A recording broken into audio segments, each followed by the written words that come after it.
Hello guys, welcome in our audit discussion. I am C Kapil Goyal और आज है हमारा lecture number 3 CA inter audit fast track का। और मैं चाहूंगा जल्दी से आप लोग ज्वाइन करें और फिर करेंगे आज की चर्चा स्टार्ट। सबसे पहले साहिल आ चुके हैं। हाय साहिल, गुड इवनिंग।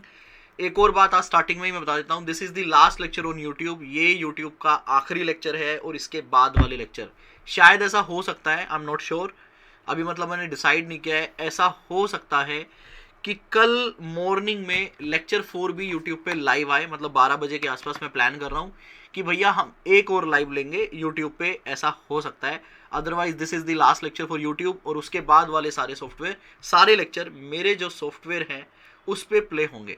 तो जितने भी स्टूडेंट ऑलरेडी एनरोल्ड हैं लाइव क्लासेस के अंदर, आपको एक ईमेल आएगा और ईमेल के अंदर आपको पूरा गाइड किया जाएगा कि कैसे आपको सॉफ्टवेयर इंस्टॉल करना है, कैसे आप आगे के लेक्चर मेरे साथ देख सकते हैं। और जिन बच्चों ने रिकॉर्डेड लेक्चर लिए हैं, आपको एक पूरा कोर्स डिजाइन होकर ऑनलाइन डाउनलोड का लिंक आएगा और एक इनक्रिप्टेड लेक्चर को देखने का की आएगा, तो आप उससे आराम से अपने लेक्चर देख सकते हैं।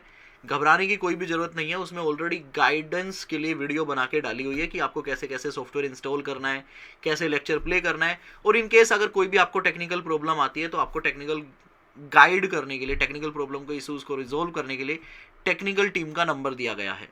तो ध्यान रखें, मैं दोबारा से बता रहा हूँ, फर्स्ट लेक्चर में भी मैंने बताया था, जब टेक्निकल इश्यूज आए तो मेरे को छोड़ देना, उस टाइम पे आपको सिर्फ टेक्निकल टीम से बात करनी है, वही आपकी प्रॉब्लम सोल्व कर पाएंगे। हाँ, उसके अलावा कुछ और दिक्कत हो तो आप मेरे साथ कनेक्ट कर सकते हो। और लिशा आ रही है, चलो मम्मी ने पकड़ लिया उसको, क्या बात है। प्रशांत अग्रवाल, क्या बात है, कैसे हो भाई? I hope you are very good. और फोटो भेज कर तुम आई थिंक भूल गए हो, you was planning for some get together, तो वो मिसिंग है अभी हमारा। Mayur good evening, Raunak good evening, Chetan Bansal hello, Itra Singal good evening बेटा। सभी बच्चों का स्वागत है आज की इस लाइव महफिल में। तो कल और परसों की क्लासेस में क्या क्या किया था जरा एक बार बताओ, रिपीट करो, फिर हम करेंगे आज की क्लास स्टार्ट। लॉन्ग टाइम नहीं प्रशांत, वी आर लाइव रेगुलरली। पिछले 3 आई थिंक पिछले 4-5 हमारे ऑलरेडी लाइव क्लासेस हो चुकी हैं। बिदुर हेलो, आ जाओ, चलो मैं आपको 2 मिनट दे देता हूँ, मैं देख लूँ एक बार मैंने रिकॉर्डिंग चालू किया क्या। Yes, recording is done. और जितने भी स्टूडेंट ये लेक्चर पेन ड्राइव में देख रहे हैं, आपको इस बार मैं 2 चीज़ें एडिशनल देने वाला हूँ, एक समरी नोट्स और हैंडमेड पूरा दीवार वाला चार्ट, जहाँ पे एक चार्ट के अंदर पूरा आपका मॉड्यूल 1 और एक चार्ट के अंदर आपका पूरा मॉड्यूल 2 कवर हो जाएगा, जिससे आप मल्टीपल रिवीजन कर सकते हैं जब भी आपका दिल करे। ठीक है, चलो यारो बताओ फटाफट से कहाँ तक हमने किया था लास्ट क्लास में, फिर हम आगे बढ़ेंगे। आज क्लास नोट्स पे आ जाता हूँ मैं। आई थिंक हमने अजर्शंस का टॉपिक पूरा रीड कर लिया था। I think we are done with the assertions, right?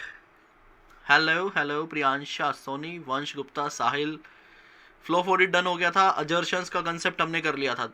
Ashutosh Kumar Maheshwari, क्या बात है। अजीत हेलो, अभी तो प्रिंट होगा यार अजीत, अभी कहाँ मिलेगा, अभी तो प्रिंट में है वो, अभी तो उसका एडिटिंग चालू है, प्रिंट होगा उसके बाद मिलेगा। आयुष महाजन, सीए इंटर के लिए आप रिवीजन के लिए मैराथन देख सकते हैं, अभी तो फास्ट ट्रैक चलेगा और उसके बाद तुम्हारा भाई घूमने जाएगा और उसके बाद फिर दोबारा पढ़ाएगा। ठीक है नईम, आप जरूर बनेंगे मेरी तरह। अगर आपको मेरी तरह बनना है तो बस मेहनत करते रहो, अपने काम को इज्जत दो और अपने आप से ईमानदार रहो, आप मेरी तरह बन जाएंगे जरूर। आपको ऑडियो वीडियो ठीक आ रहा है क्या? चलो एक और मेन बात मैं पूछनी भूल गया आप लोगों से, ऑडियो और वीडियो क्वालिटी का जरा एक बार बता दीजिए कि आपको ठीक आ रहा है, अदरवाइज फिर हम आवाज को ऊपर नीचे करें। अजर्शंस डन, कौस्तुभ गुप्ता।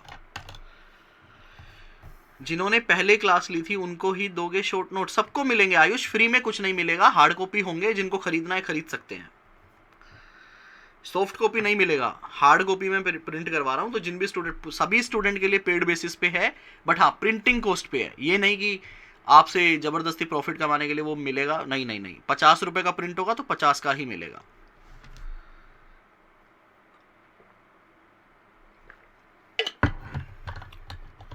क्लियर है जी ऑडियो आप लोगों को? Audio and video check is done. चलो जी, कहां से स्टार्ट करें अब? मॉड्यूल 1 से स्टार्ट करते हैं। ठीक है, मॉड्यूल 1 से स्टार्ट, चलो जी आपकी मान लेते हैं, मॉड्यूल 1 से स्टार्ट करते हैं। लो जी, मॉड्यूल 1 पे आ गए, चैप्टर 1 उठा लिया आपके लिए। Nature and scope of auditing है चैप्टर का नाम। नेचर ऑफ ऑडिटिंग है चैप्टर का नाम। लो जी, इसके अंदर हमें 12-13 कंसेप्ट पढ़ने हैं, बड़े छोटे छोटे से कंसेप्ट हैं, वो बचपन का प्यार वाले कंसेप्ट हैं, ये आपको सब आते होंगे। देखिएगा, पहला कंसेप्ट है meaning and definition of auditing. हम यहाँ पे जो ऑडिटिंग पढ़ने वाले हैं वो स्टैट ऑडिट से रेलेवेंट पढ़ने वाले हैं। So internal audit, forensic audit, सारे ऑडिट को साइड में रखकर हम यहाँ पे स्टैट ऑडिट के बारे में पढ़ेंगे। फिर उसके बाद आता है feature and characteristics of audit, बड़ा बेसिक कंसेप्ट है। Audit team and flow, quality of auditor. ये बताओ क्या ये 4 कंसेप्ट में किसी स्टूडेंट को दिक्कत है क्या? जल्दी बताओ। फिर उसके बाद आता है हमारा एक ऐसे नंबर 200 के बाद हम इस चैप्टर के अंदर, चैप्टर नंबर 1 के अंदर हम 3 स्टैंडर्ड कवर करेंगे, ऐसे 200, ऐसे 210 और ऐसे 220। तो ये रहा हमारा 200, 210, 220। एक बहुत इंपॉर्टेंट कंसेप्ट इस चैप्टर के अंदर हम कवर करने वाले हैं, that is independence of auditor, और एक स्टेटमेंट एंड गाइडेंस नोट, और एक इनहेरेंट लिमिटेशन, जो कि मेरे ऐसे नंबर 200 के अंदर कवर हो जाएगा। बाकी सारे कंसेप्ट इसके अंदर बहुत ही देसी हैं, जनरल हैं। तो चलो जी, आज की क्लास स्टार्ट करने से पहले, ओहो इतना सब नोट डाउन ऑलरेडी पहले करवा रखा है, क्या बात है बाबू। आई होप आप सब लोगों ने ये सब कुछ लिख रखा है, ये जितना भी है ना यहाँ पे, ये जितना भी मैंने ये सब महाभारत लिखी है, ये सब आपने ऑलरेडी लिख रखी है ना सबने? जरा एक बार कंफर्म करो।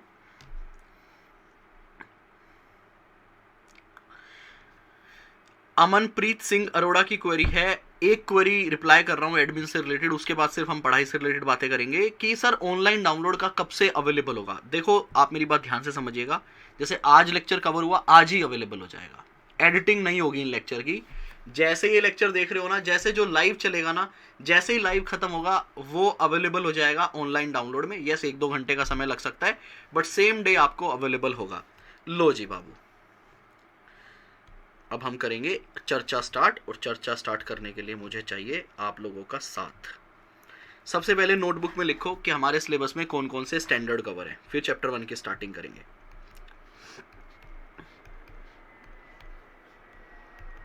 स्टैंडर्ड्स किसी को पता है क्या कौन कौन से कवर है? मैं लिख रहा हूं जरा, 200, 210, 220, 30, 40, 50, 60, 65 और 299।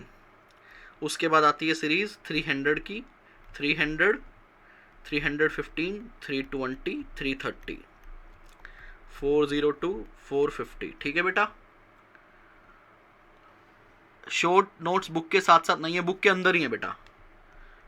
500, 01, 505, 510, 520, 530, 540, 550, ये सबको लिखना है अपनी नोटबुक में। कभी ये सोचो कि कपिल सर अपना रिवीजन कर रहे हैं।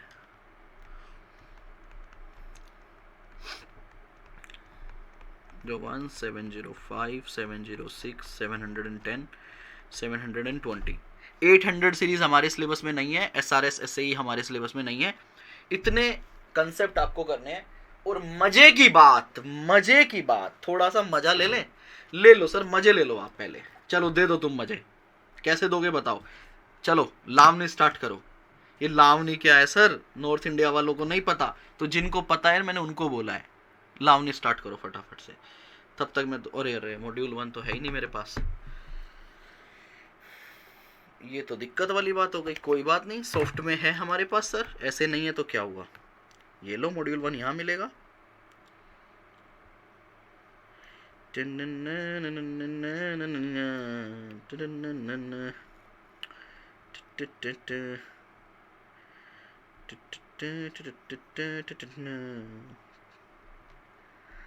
लो जी भैया, ऐसे नहीं तो हम, किताब नहीं है तो क्या हुआ, सॉफ्ट में तो है।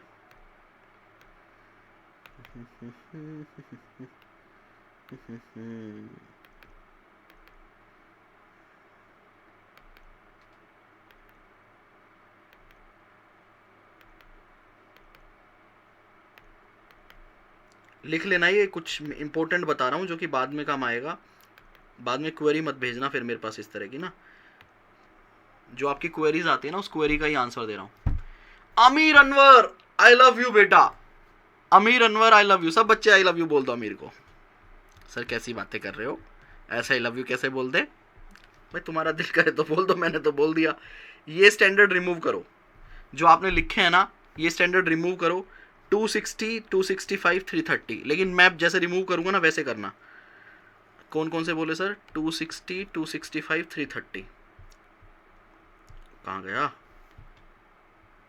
अरे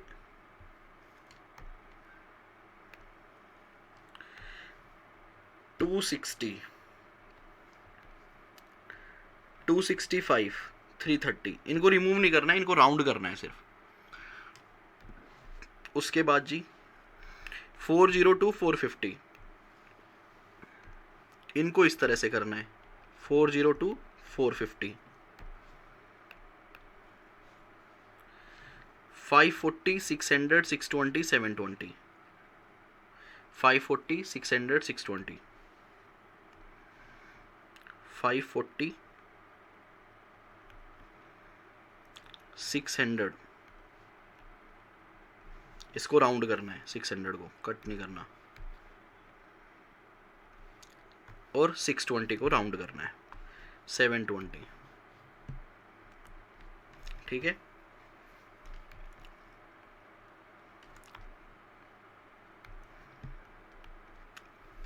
लो जी,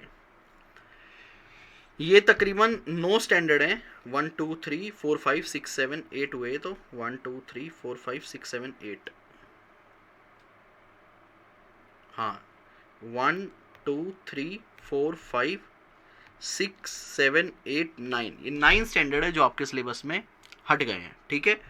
अब आपको क्या करना है, ये जो बाकी स्टैंडर्ड है ये तो हम करेंगे सारे डिटेल में, मैं आपको सारे स्टैंडर्ड डिटेल में करवाने वाला हूँ। आईसीआई ने देखिए आपके सिलेबस से 260, 265 और 330 हटा दिया है, लेकिन 330 को हम डिटेल में करेंगे, 330 को हम डिटेल में करेंगे बेटा, ये एक बहुत ही बेसिक स्टैंडर्ड है, इसके बिना आगे नहीं बढ़ सकते, तो 330 को हम डिटेल में करेंगे। 260 और 265 का हम बेसिक कवर करेंगे, क्योंकि इनका लिंकिंग बहुत ज़्यादा बार अलग अलग जगह पे आएगा, ठीक है। उसके बाद 540 का कोई लिंकिंग नहीं है, अगर आप लोग बोलोगे आखिरी में तो हम बेसिक डिस्कशन कर लेंगे, otherwise we can skip this standard, क्योंकि इसका लिंकिंग नहीं है। 600, 620 आईसीआई ने आपके सिलेबस से हटा दिया, but we will discuss this standard, इनका हम बेसिक डिस्कस करेंगे आपके साथ, क्योंकि इसका लिंकिंग है हमारे कोर्स में, ठीक है। 720 का लिंकिंग नहीं है, इसलिए हम इसको स्किप कर सकते हैं। 402 का लिंकिंग नहीं है, स्किप कर सकते हैं। 450 का लिंकिंग है, 450 का लिंकिंग है, यार मैंने गलत क्रॉस कर दिया, इसको राउंड करो। सर फिर आईसीआई ने हटाए क्यों? बेवकूफ़ है, जिन्होंने सिलेबस फाइनल किया है ना आप लोगों के लिए, बेवकूफ़ है वो। 450 का हमें बेसिक कवर करना पड़ेगा। सर आप ऐसे कैसे बोल रहे हो, बेवकूफ़ है? मैं लॉजिक बताता हूँ बेटा, मैं लॉजिक बताता हूँ। उन्होंने आपके सिलेबस से 450 तो रिमूव कर दिया, 320 आपके सिलेबस में है, और 320 को प्रैक्टिकली समझने के लिए, डिटेल में समझने के लिए 450 को समझना जरूरी है। अब आप बताओ, मैं आपको एक चीज छुड़वा दूं और दूसरी एक चीज आपके सिलेबस में नहीं है, दूसरी चीज के अंदर उसका रेफरेंस है और वो आपके सिलेबस में नहीं है। इसी तरह से 315 और 320 जो है वो रोमम और मटेरियलिटी की बात करते हैं, लेकिन कौन सा ऑडिट प्रोसीजर लगाना है, क्या करना होता है ऑडिट के अंदर, वो 330 बताता है। तो 330 तो मतलब बहुत इंपॉर्टेंट स्टैंडर्ड है, तो 330 हम कवर करेंगे। तो ये राउंड वाले जो हैं ये आपके सिलेबस में नहीं है, बट हमें ये डिस्कस करने पड़ेंगे, क्योंकि हमारे सिलेबस से ये लिंक करते हैं। और जो मैंने क्रॉस कर दिया, 402 मैंने क्रॉस किया है, 540 क्रॉस किया है, 720 क्रॉस किया है, ये अगर आप बेसिक नॉलेज चाहें तो आप ले सकते हैं, अदरवाइज इनका हमारे कोर्स में किसी दूसरे चीज़ के साथ लिंक नहीं आएगा, हम इनको स्किप कर सकते हैं from exam point of view. और जितने भी मैंने राउंड करवाए हैं ना, इनके मैं आपको चार्ट्स दूंगा, चार्ट से बस आप एग्जाम में देख के जाना, आपको रीड नहीं करना। तो बेसिकली आपका टाइम सेविंग तो है ही, इक्वलेंट टू छोड़ के जाना है, लेकिन एक बार चार्ट देख लेना। मैं आपको इसलिए समझाऊंगा क्योंकि आप ऑडिट को फिर रियल समझ पाओगे, कनेक्शन बिठा पाओगे ऑडिट में आपस में। क्या ये सभी ने लिख लिया? क्या ये वाला चीज आप सभी लोगों ने लिख लिया? क्या क्लियर बोलो एक बार। स्टैंडर्ड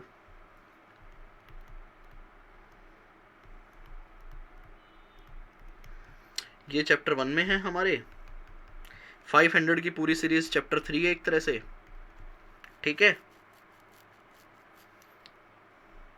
ये हमारा चैप्टर 4 है,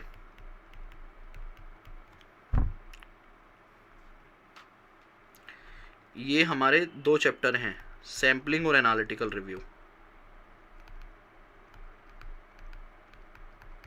ये हमारा चैप्टर नंबर 10 है, ऑडिट रिपोर्ट, इसीलिए मैंने अलग अलग लिखे थे।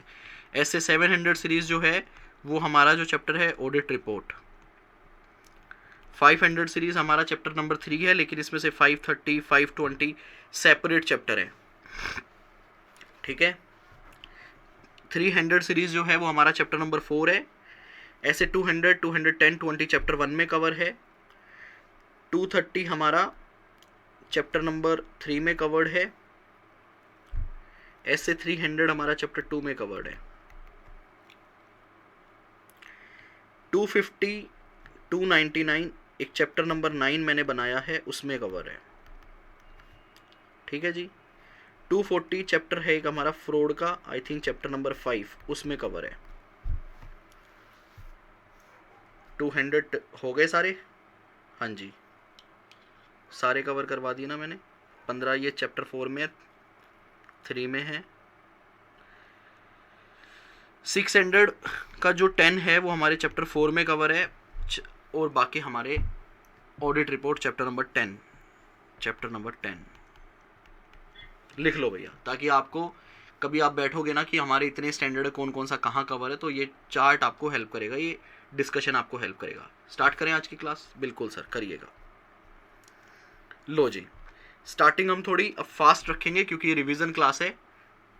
लो जी, सभी बच्चे भगवान को याद करते हुए आगे बढ़ेंगे। रात के 9 बजने वाले हैं और हम आज का पहला कंसेप्ट आपके साथ डिस्कस कर रहे हैं इस सिलेबस का।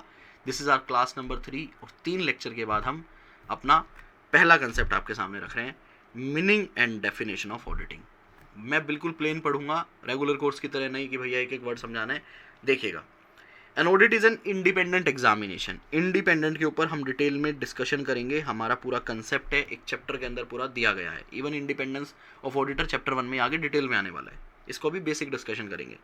पहले और प्लेन पढ़ो। N audit is an independent examination of financial information of any entity whether profit oriented or not and irrespective of its size or legal form, when such an examination is conducted with a view to express an opinion thereon। क्या कह रहा है कि भैया जो auditing है, जो financial statement का ऑडिटिंग है, वो एक इंडिपेंडेंट एग्जामिनेशन है। इंडिपेंडेंट क्यों? क्या इंडिपेंडेंट होना जरूरी है ऑडिटर को? यस सर, इंडिपेंडेंट होना जरूरी है। अगर वो इंडिपेंडेंट नहीं होगा तो जो वो ओपिनियन देने वाला है उस ओपिनियन की कोई वैल्यू नहीं होगी, वहां पे एक बाइसनेस हो सकता है। जैसे फॉर एग्जाम्पल, मान लीजिए you are a chartered accountant and you are a practising chartered accountant. आपके किसी रिलेटिव की प्राइवेट लिमिटेड कंपनी है। अब आपका रिलेटिव क्या कहेगा? अरे यार, जब हमारे घर का बच्चा सीए है, प्रैक्टिसिंग है, तो हम, अच्छा जी कलर दिख नहीं रहा, तो ये चीज़ तो बेटा मेरे को आज ठीक करनी पड़ेगी। पहले भी आई थी एक बारी, मैं लिख देता हूँ, कोई बात नहीं।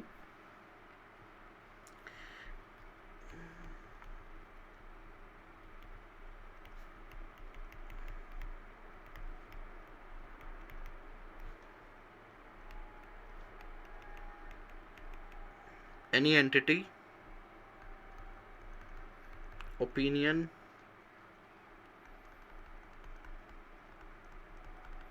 Express an. अब दिख रहा है? बताओ जरा। N audit is an independent examination. मैं देखो कहीं दूसरी जगह पे कलर दिख रहा हो तो एक सेकेंड, ये लो, ये लो बेटा। अब देखो, अब दिख रहा है? अब बताइएगा कि अब दिख रहा है आपको कलर? ये लो, एक बार ये देख लो। An audit is an independent examination of financial information. जो ऑडिट है वो एक इंडिपेंडेंट एग्जामिनेशन है, क्योंकि अगर ये डिपेंडेंट होगा तो उसके ओपिनियन का बाइसनेस रहेगा, उसका कोई वैल्यू नहीं रहेगा। इसलिए एक इंडिपेंडेंट एग्जामिनेशन होना बहुत जरूरी है। तो क्या कहता है? An audit is an independent examination of financial information. अब कोई बता सकता है ये वर्ड फाइनेंशियल इंफॉर्मेशन क्यों है? कोई मुझे बताएगा वर्ड फाइनेंशियल इंफॉर्मेशन क्यों है? सर, फाइनेंशियल इंफॉर्मेशन वर्ड इसलिए है कि जो मेरा बुक्स ऑफ अकाउंट होता है, जो मेरा बुक्स ऑफ अकाउंट होता है, उन बुक्स ऑफ अकाउंट के बेस पे क्या बनाता हूँ मैं? फाइनेंशियल स्टेटमेंट बनाता हूँ। Financial statement is a output for me, और ये आउटपुट किससे बना है? मेरा सभी बुक्स ऑफ अकाउंट को रेफर करते हुए, सारी फाइनेंशियल इंफॉर्मेशन को रेफर करते हुए। तो जो मुझे ऑडिटिंग करना है फाइनेंशियल स्टेटमेंट में मैं अपना ओपिनियन दूंगा, लेकिन किस बेसिस पे दूंगा बेटा? बुक्स ऑफ अकाउंट के बेसिस पे दूंगा, फाइनेंशियल की सारी इंफॉर्मेशन के बेस पे दूंगा। तो क्या कहता है? An audit is an independent examination of financial information of any entity. Any entity मतलब चाहे आप सोल प्रोपराइटर हो, चाहे आप पार्टनरशिप हो, चाहे आप एलएलपी हो या कंपनी हो, मतलब आप किसी भी एंटिटी का ऑडिट करवा सकते हो। यहाँ पे अभी मैं इस चीज़ की चर्चा नहीं कर रहा हूँ कि स्टैट ऑडिट क्या सोल प्रोपराइटरशिप के लिए मैंडेटरी है या नहीं। ना ना ना ना ना, अगर मैं ऑडिट कर रहा हूँ सोल प्रोपराइटरशिप का तो मैं इंडिपेंडेंट होना चाहिए मुझे। मैं किसी का भी ऑडिट कर सकता हूँ to give an opinion. Mandatory entities के लिए, कंपनी के लिए मैंडेटरी है, बट कोई भी एंटिटी अपना ऑडिट करवा सकती है। वो किसी भी फॉर्म में हो सकती है, जो मैंने अभी आपको बताया उसका लीगल फॉर्म कोई भी हो सकती है, वो छोटी भी हो सकती है, बड़ी भी हो सकती है, प्रॉफिट ओरिएंटेड भी हो सकती है और not for profit making company भी हो सकती है। जब हम इनका ऑडिट करते हैं, जब हम इनकी फाइनेंशियल इंफॉर्मेशन को चेक करते हैं, क्यों करते हैं बेटा? To give an opinion thereon. हम क्या देते हैं? ओपिनियन देते हैं। तो देखिएगा, दोबारा पढ़िएगा आप, क्या कहता है? An audit is an independent examination of financial information of any entity whether profit making और not and irrespective of its size और लीगल फॉर्म। चाहे उसका साइज कितना भी बड़ा छोटा क्यों ना हो, चाहे लीगल फॉर्म उसका भी कुछ भी क्यों ना हो। When such an examination is conducted with a view to express an opinion thereon, उस पर एक ओपिनियन देने के लिए हम क्या करते हैं? ऑडिट करते हैं। एक बार ये पढ़ लीजिए आप, कुछ बच्चों को स्क्रीन नहीं दिख रही है तो मैंने ये स्क्रीन पे डाल दिया। तो क्या कहता है? An audit is an independent examination of financial information of any entity whether profit oriented और not and irrespective of its size और legal form. When such an examination is conducted with a view to express an opinion thereon. Opinion thereon. अब अपने को इस पर discussion करना है। कुछ एनालिसिस दिए हैं, बेसिक एनालिसिस के पॉइंट है, जरा देखिए क्या कहता है। Audit is an independent examination of financial information, ऊपर हमने पढ़ लिया, ऑफ एनी एंटिटी। एंटिटी किसी भी तरह की हो सकती है, कोई भी साइज हो सकता है, प्रॉफिट ओरिएंटेड हो सकती है, नॉट फॉर प्रॉफिट मेकिंग हो सकती है, रिमूव कर लो। ऑब्जेक्टिव क्या है? To express an opinion on the financial statement. तो ये पूरा एनालिसिस आप रिमूव कर सकते हैं, ऊपर का डेफिनेशन अगर आपको समझ आ जाता है उसके बाद, ठीक है, क्योंकि अपने को कम भी करना है। फिर ये कुछ बेसिक बातें दोबारा से बता रहा है, features and characteristics of the audit. कुछ बेसिक बातें दोबारा से ये आपके सामने लेकर आ रहा है। क्या कहता है? देखिएगा,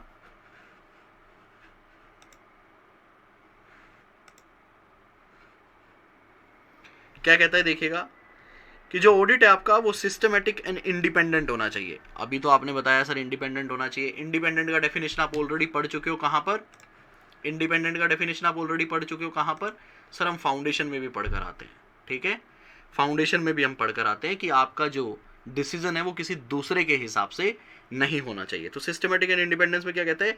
independence means that the judgement of a person is not subordinate to the wishes of another person, किसी दूसरे के हिसाब से नहीं होना चाहिए।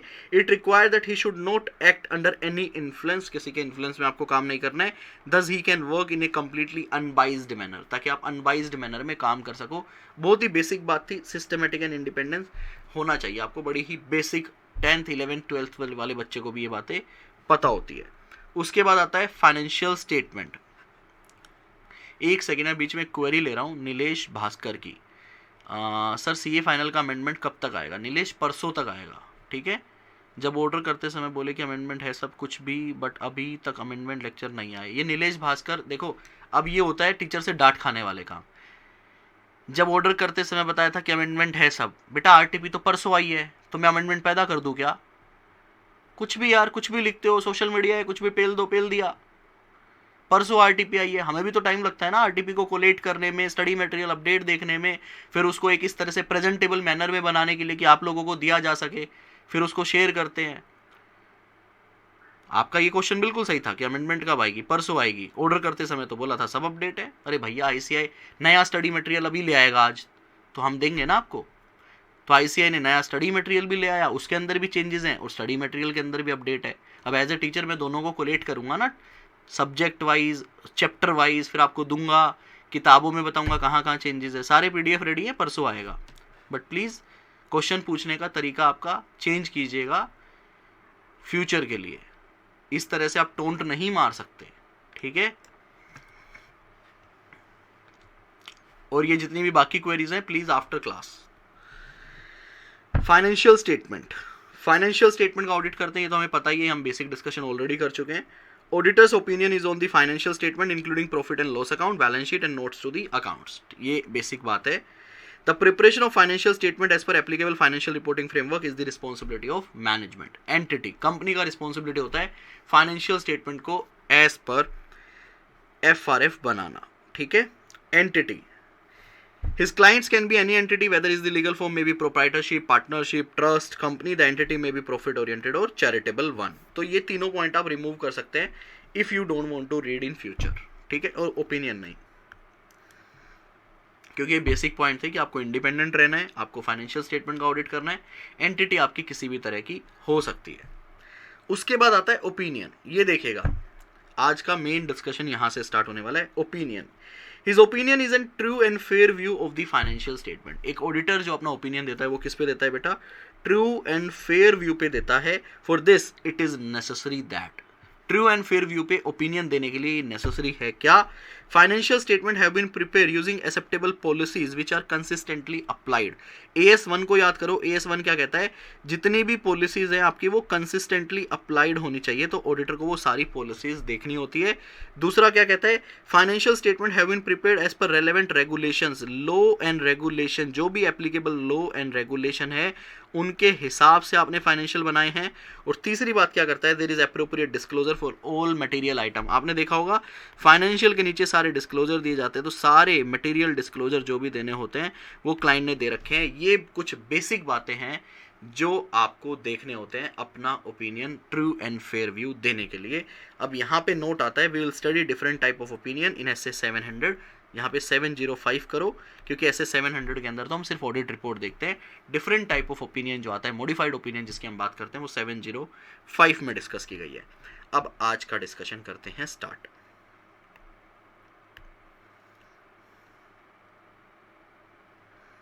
लो जी, देखो एक चीज ध्यान रखना सभी स्टूडेंट, बाद में आप लोग गलत ना समझें इस चीज को। जो कंसेप्ट, मान लीजिए मैं दर्शन आपको audit of item of financial statement के अंदर पूरा कंसेप्ट पढ़ा चुका हूं, तो वो हम दोबारा नहीं पढ़ेंगे। रेगुलर कोर्स में है तो क्या होता है, मैं 3-3 बार पढ़ा देता हूँ एक ही कंसेप्ट को। लेकिन फास्ट ट्रैक के अंदर अगर कोई कंसेप्ट हमने एक बार कवर कर लिया किसी लेक्चर के अंदर, वो दोबारा कवर नहीं होगा। तो जो भी मैं कवर करवा रहा हूँ उसे मान के चलेगा कि आपको रेलेवेंट चैप्टर में जाके उसे रीड कर लेना है और उसे खत्म कर लेना है, ठीक है। अब ये कहता है कि आपको क्या करना है, ओपिनियन देना है एक ऑडिटर को। यस अरुण, मेरे को ऑलरेडी पता चल गया है, वो मैं अपने सॉफ्टवेयर के अंदर सेटिंग कर लूंगा फ्रॉम द नेक्स्ट क्लास। आज की क्लास को हम इम्पैक्ट नहीं करते। ये कहता है कि आपको जो ओपिनियन देना है वो देना है ट्रू एंड फेयर व्यू पे। किस पे ओपिनियन देना है बेटा? True and fair view. True and fair view का मतलब क्या है कि फाइनेंशियल स्टेटमेंट जो बने हैं, मैं एक बार बेसिक लैंग्वेज में बता रहा हूँ, फाइनेंशियल स्टेटमेंट जो बने हैं वो FRF, जो भी रेलेवेंट FRF है उसको फॉलो करते हुए बने हैं, सभी लॉ एंड रेगुलेशन को फॉलो करते हुए बने हैं, सारी मटेरियल आइटम को डिस्क्लोज कर दिया गया है। ये कुछ बेसिक बातें इसने लिखी, ठीक है। अब auditor true and fair view बोल रहा है, मतलब फेयरली, फेयर का मतलब फेयरली। ऑडिटर ये बोल रहा है कि जो फाइनेंशियल स्टेटमेंट जो मैनेजमेंट ने बनाए हैं, जो एंटिटी ने बनाए हैं, वो मैं ये बोल रहा हूँ कि वो फाइनेंशियल FRF के हिसाब से ही बने हैं, सारी लॉ एंड रेगुलेशन की भी रिक्वायरमेंट फॉलो किया गया है, सारी मटेरियल डिस्क्लोजर भी हैं, ये फेयरली एज पर FRF है। मतलब मैं 100% तो नहीं बोल सकता, लेकिन मैं ये कह सकता हूँ हाँ भाई 97% या 99% these are accordings to the FRF, but मैं 100% नहीं बोल सकता। क्यों बेटा? क्योंकि कभी भी ना ही तो एक ऑडिटर 100% चेकिंग कर सकता है, ना ही तो अपन 100% चेकिंग कर सकते हैं। एक क्लाइंट के यहाँ पे 365 डेज काम चलता है, हंड्रेड्स और थाउजेंड्स एम्प्लॉइज काम करते हैं, और काफ़ी कंपनी में तो 3 शिफ्ट्स भी चलती हैं, मतलब पूरे 24 घंटे काम चलता है। उनकी उन lakhs of transaction, thousands of transaction को ऑडिटर की एक 10 लोगों की टीम, 50 लोगों की टीम, 100 लोगों की टीम, 500 लोगों की टीम महीने भर में या 2 महीने में पूरा चेक नहीं कर सकती। तो सबसे मेन, मैं बिल्कुल बेसिक रीजन बता रहा हूं अभी तो आपको कि भैया there can be an reason कि we can not test 100% transaction. और जब मैं 100% ट्रांजेक्शन चेक ही नहीं कर सकता तो मैं आपको कैसे बोलूँ कि सब कुछ 100% सही है? इसका मतलब अगर मैं दूसरी भाषा में बोलूं तो आप बताइए, क्या एक ऑडिटर एब्सोल्यूट एश्योरेंस दे सकता है? क्या एक ऑडिटर एब्सोल्यूट एश्योरेंस दे सकता है क्या? मतलब 100% एश्योरेंस दे सकता है क्या कि फाइनेंशियल स्टेटमेंट क्या मैं 100% एश्योरेंस दे सकता हूं क्या that the financial statement are prepared as per FRF and there is no material misstatement? क्या कोई बोल सकता है? बताओ। Answer is no sir, answer is no. फिर मैं आपसे पूछूंगा क्या रीजन हो सकता है यार, क्या रीजन हो सकता है? Sir we can't test 100% transaction. हम 100% ट्रांजेक्शन, रीजन लिखना स्टार्ट करो। सर हम 100% ट्रांजेक्शन नहीं कर सकते। दूसरा और बताओ। सर हो सकता है कंपनी ने फ्रॉड कर रखा हो। तीसरा हो सकता है सर कंपनी ने रिलेटेड पार्टी के साथ ट्रांजेक्शन कर रखी हो जो कि आर्म लेंथ प्राइस पे ना हो, जो कि आर्म लेंथ प्राइस पे ना हो। चौथा सर जो प्रोविजंस बनाए जाते हैं, जो प्रोविजन बनाए जाते हैं, जो एस्टिमेट्स बनाए जाते हैं, जहां पे 100% एक्यूरेट डेटा नहीं होता, मतलब क्या होता है, मैनेजमेंट इन चीज़ों को बनाती है on the basis of judgement. तो मैं मैनेजमेंट को चैलेंज नहीं कर सकता कि आपकी जजमेंट गलत है। मतलब मैं ये नहीं बोल सकता डूइंग फ्रॉड। हो सकता है वो इंटेंशनली प्रोविजन या एस्टिमेट गलत बना रही हो, but we can't challenge them, right. एक बच्चा लिख रहा है लैक ऑफ टाइम। चलो ये भी बिल्कुल सही पॉइंट है। अब आप कुछ बेसिक पॉइंट बोलोगे। कॉस्ट, हमें प्रॉफिट भी कमाना है, कॉस्ट को भी ध्यान रखना है। एक बच्चा और लिख रहा है लेस रिसोर्सेस। तो there are plenty of reasons जिसकी वजह से आप ये बोल सकते हो वी कांट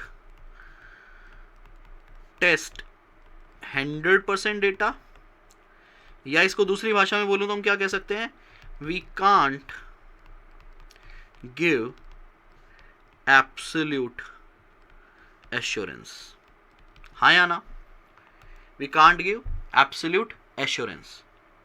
तो बेटा इसको एक कंसेप्ट का नाम दिया गया है हमारी बुक में। नहीं नहीं, wrong audit procedure is not an answer.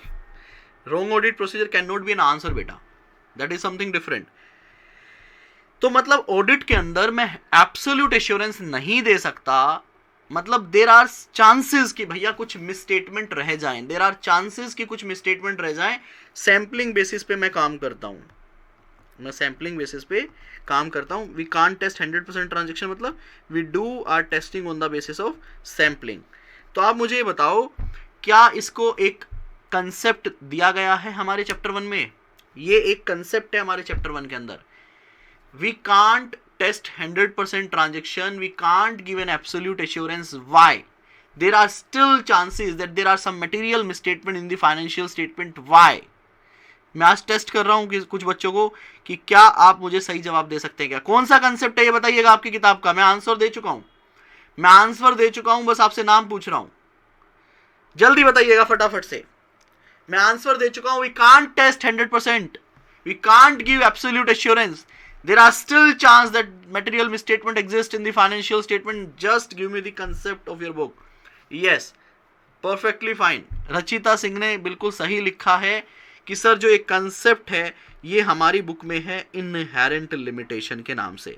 तो आज हमारा एक कंसेप्ट डेफिनेशन के साथ साथ कवर हो गया। कौन सा? Inherent limitation of audit. अभी उसको रीड करेंगे हम। Inherent limitation of audit. Inherent limitation of audit की वजह से we can't give an absolute assurance. इसीलिए हम क्या देते हैं बेटा? ट्रू एंड फेयर व्यू देते हैं। क्या देते हैं? ट्रू एंड फेयर व्यू देते हैं। क्या देते हैं बेटा जी? True and fair view of opinion हम क्लाइंट को देते हैं, जिसको आप अनक्वालिफाइड ओपिनियन, अनमोडिफाइड ओपिनियन इस नाम से भी जानते हो। Inherent limitation. चलो जी अब आगे कंटिन्यू करते हैं इसी सीरीज को। आपने कहा सर मैं ट्रू एंड फेयर व्यू दूंगा क्लाइंट को। ध्यान से सुनिएगा, आपने कहा मैं कौन सा ओपिनियन दूंगा? मैं true and fair view opinion दूंगा क्लाइंट को। जरा मुझे बताइए कि इस ओपिनियन को देने से पहले क्या करना पड़ेगा आपको? मैं इसी से है ना अलग अलग लेवल के कंसेप्ट एक साथ खत्म हो जाएंगे हमारे। Then we will read from the book. Give me the answer to give true and fair view of opinion. What an auditor needs to done. क्या करेगा वो?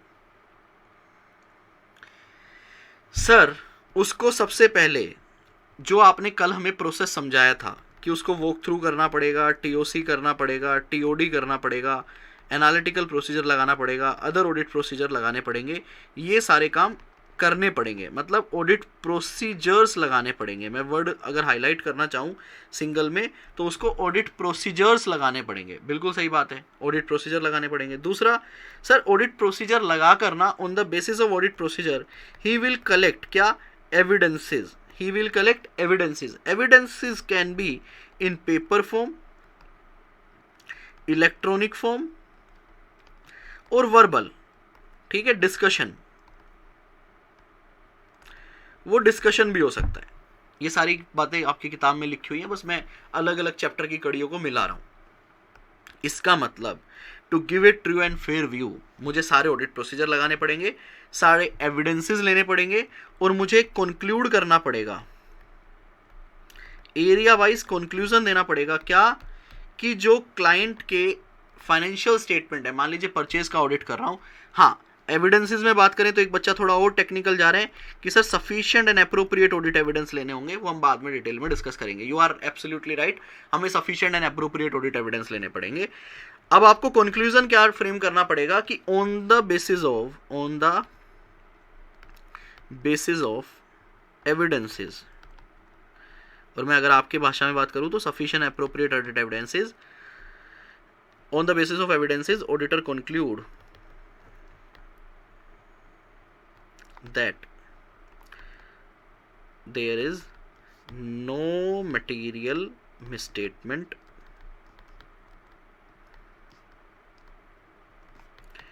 in the client financial statement। ये आपको बेसिक, ये आपको ना भी लिखें तो चलेगा, लिखे नहीं तो भी चलेगा, ठीक है,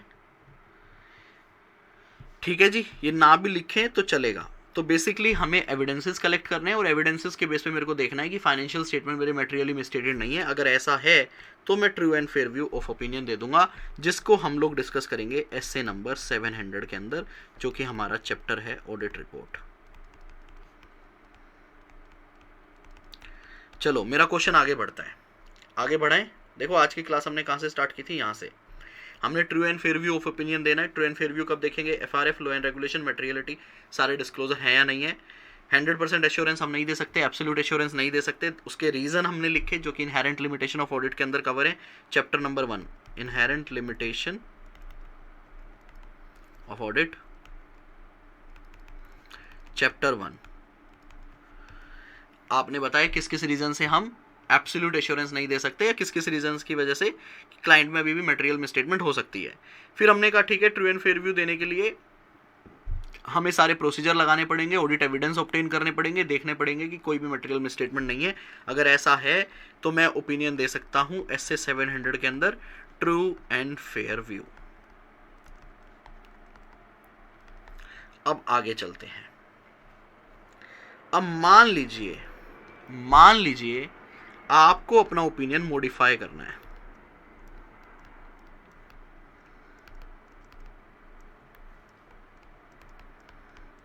ध्यान से सुनना कंसेप्ट, आपको अपना ओपिनियन मॉडिफाई करना है। इसका मतलब सर मैं ट्रू एंड फेयर व्यू नहीं देना चाहता, तो आपको कौन सा ओपिनियन देना है? आप मुझे बता सकते हैं कि कितने तरह के ओपिनियन होते हैं? क्या कोई स्टूडेंट मुझे बता सकता है कितने टाइप के ओपिनियन होते हैं? Then will discuss the types of opinion और ओपिनियन इन डिटेल। पहले ये कंसेप्ट मैं आपको जनरल समझाऊंगा और उसके बाद हम डिटेल में बढ़ेंगे। तो आ जाओ जरा, एक बार बताओ जरा मुझे, आपको पता है कितने टाइप के ओपिनियन होते हैं?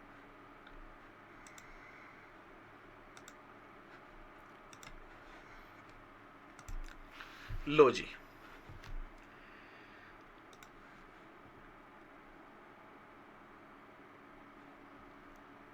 बहुत फालतू पढ़ा रहे हो सर।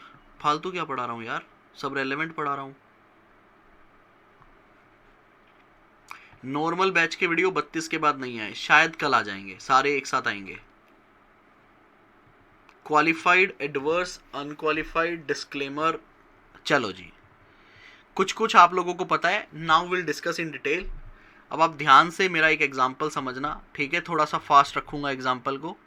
लो जी, ध्यान से समझिएगा एग्जाम्पल उन बच्चों के लिए जिनको ओपिनियन का बिल्कुल भी ज्ञान नहीं है। मैं एक काम करता हूँ ना, कुछ एक बना ही लेता हूँ। क्या सबको ये दिख रहा है? क्या ये सबको दिख रहा है? हाँ जी सर दिख रहा है। ये जो है ना, ये है एक एप्पल की टोकरी है, इसके अंदर एप्पल ही एप्पल है। ठीक है, इसके अंदर क्या है बेटा, बहुत सारे एप्पल हैं, या ऑरेंज समझ लो। एक मिनट रुको, एक मिनट रुको, आप एग्जाम्पल को थोड़ा अच्छा करते हैं। एक सेकेंड आप यहीं रुकिएगा, एग्जाम्पल को थोड़ा बेटर करते हैं। एक second, give me 1 minute only.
लो जी, आ गया मैं लाइव एग्जांपल आपके सामने to know the different type of opinion.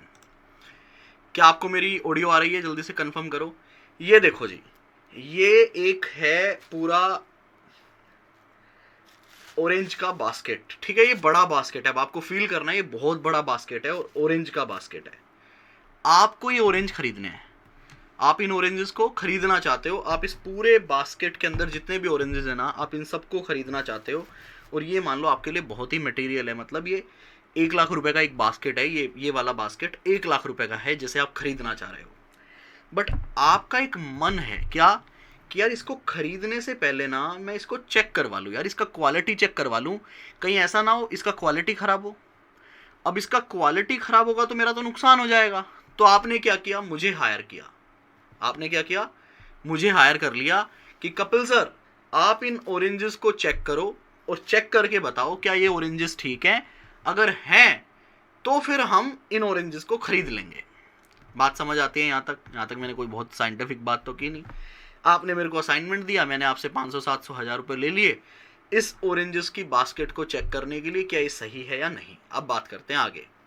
अब मेरे साथ खड़े हुए हैं यहाँ पे इस ऑरेंजेस के ओरिजिनल मालिक, जो अभी तक जो ओनर हैं वो यहाँ पे खड़े हुए हैं मेरे साथ। ठीक है, यहाँ पे खड़े हुए हैं, आपको दिख रहे हैं ना? वो ये रहे ना हमारे भोले सरकार, ये रहे नहीं इधर हमारे भोले बाबा इस ऑरेंजेस के मालिक हैं। ठीक है जी, भोला जी हमारे ऑरेंजेस के मालिक हैं, उनके ही फार्म के ऑरेंजेस हैं, वो आपको बेच रहे हैं। मैं बीच में आया हूँ सिर्फ इनको टेस्ट करने के लिए कि ये कैसे हैं। मैंने कहा भोला जी ये ऑरेंजेस मैं चेक करना चाहता हूँ। उन्होंने कहा करो, बिल्कुल करो, आप ही के लिए तो मैंने रखी है। मैंने कहा ठीक है जी। मैंने ऑरेंज उठाया एक और मैंने चेक किया। मैंने दूसरा ऑरेंज उठाया, स्मेल वगैरह किया, और मेरे को बहुत तगड़ा कंसेप्ट समझा रहा हूँ, एग्जाम्पल खत्म कंसेप्ट खत्म, ध्यान रखना कोई बच्चा इधर उधर ना भटक जाए। मैंने ऑरेंजेस उठाए और मुझे अच्छे लगे दोनों ऑरेंजेस, जो ऊपर की लेयर है ऑरेंजेस की मेरे को अच्छी लगी, और मैंने वो ऑरेंजेस देख लिए और मैं दूसरी लेयर हटा रहा हूँ। देखो अभी एक दूसरी लेयर हो रहा है यहाँ पे, आई होप आपको दिख रही हो। ऑरेंजेस नहीं दिख रहे, देयर इज ए लेयर। मैं अगर इसको हटाऊंगा तो मुझे पता चलेगा नीचे वाले कैसे हैं। तो मैं जैसे ही हटाने लगा ना, भोला जी मुझे कह रहे हैं भैया क्या सारे चेक करोगे क्या यार, आपने देख लिया ऊपर के, इसके हिसाब से बताओ सब सही है क्या। अब आप मुझे कमेंट करके बताइएगा, क्या मैं ऊपर की लेयर को चेक कर कर बता सकता हूँ?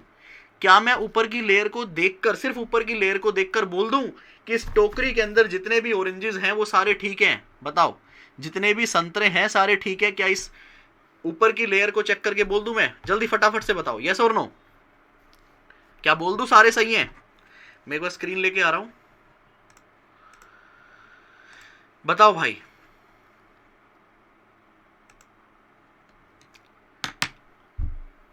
मैंने बेटा एक आदर्श बोल रहे फास्ट रखे, थोड़ा फास्ट रखो। बेस डेवलपमेंट करने में मैं कोई भी कंजूसी नहीं करूंगा, जब बेस डेवलप हो जाएगा उसके बाद फास्ट भगा लूंगा।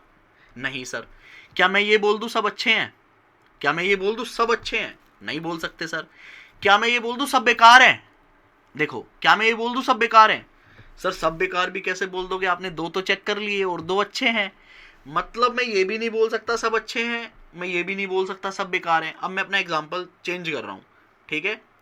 देखिएगा, प्रोसेस वगैरह नहीं यार, अभी ओपिनियन समझ रहे, उसमें मत घुसो। आपने क्या किया, आपने क्या किया, अब आप आराम से बैठ गए ऐसे करके, आपने दो ऑरेंजेस चेक किए, दूसरी लेयर हटाई, आपने फिर ऑरेंज चेक किया, आपको बढ़िया लगा, आपने फिर लेयर हटाई, लेयर हट गई, आपने बाकी के ऑरेंजेस भी चेक किए, आपने सारे, पूरी टोकरी खाली कर दी, आपने सारे ऑरेंजेस चेक कर दिए, सब कुछ आपने चेक कर लिया और आपके हिसाब से सब सही है। क्या अब मैं ये बोल दूं कि सब कुछ सही है? मतलब क्या अब मैं एक ट्रू एंड फेयर व्यू वाला ओपिनियन दे दूं? जल्दी बताओ, क्या मैं अब एक ट्रू एंड फेयर व्यू वाला ओपिनियन दे दूं? मतलब मैंने सारी टोकरी चेक कर ली, मैं आसान लेके चल रहा हूं। सबसे पहले मैंने 100% नहीं रखना चाहिए, मैंने सभी मटेरियल एरिया की चेकिंग कर ली,